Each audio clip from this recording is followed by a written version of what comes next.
कहानी अब तक। उर्मिला का पति अक्सर काम के चलते बाहर ही रहते थे। उर्मिला के घर में सारे नौकर हिंदुस्तानी थे, इसलिए उर्मिला का पति उर्मिला को तन्हा छोड़कर चला जाता था। उर्मिला का पुराना नौकर मोहनदास कुछ दिन पहले ही छुट्टियों पर गया था। इसी वजह से उसके पति ने एक नए ड्राइवर को उसकी जगह रख दिया था। उस ड्राइवर का नाम किशोर था। किशोर भी एक अच्छा ड्राइवर था। वह ज़्यादा किसी से बात नहीं करता था, लेकिन आज जिस तरह से किशोर ने उर्मिला से बात की थी, उसे बहुत खौफ महसूस हुआ था।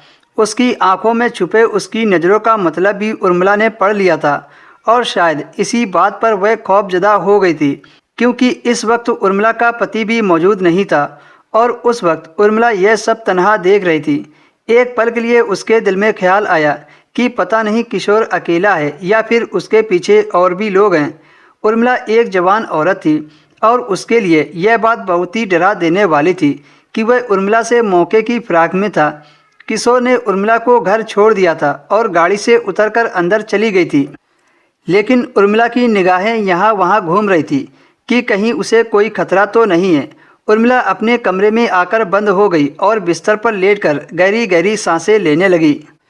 सामने ही उसके पति की बड़ी सी तस्वीर लगी थी।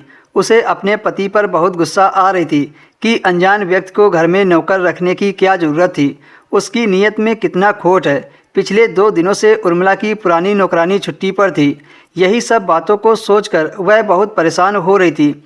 इसी सोच में गुमसुम होकर उर्मिला ने अपने पति को फ़ोन लगा दिया, लेकिन फ़ोन उसके पति के सेक्रेटरी ने उठाया और कहने लगी कि साहब बहुत बिजी हैं, आप बाद में फ़ोन कीजिए। उसकी सेक्रेटरी की आवाज़ सुनकर उर्मिला के तन बदन में आग लग गई।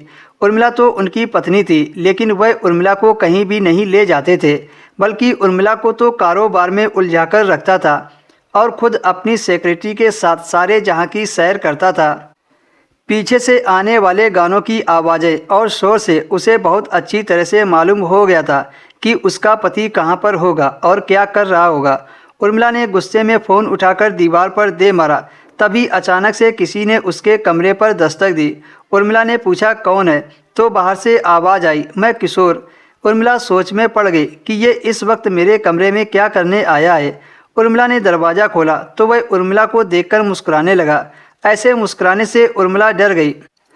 किशोर ने उर्मिला का पर्स उसकी तरफ बढ़ाते हुए कहा, मैडम जी आप तो अपना पर्स गाड़ी में ही भूल आई थी, अपनी चीज़ों का ख्याल रखा करो।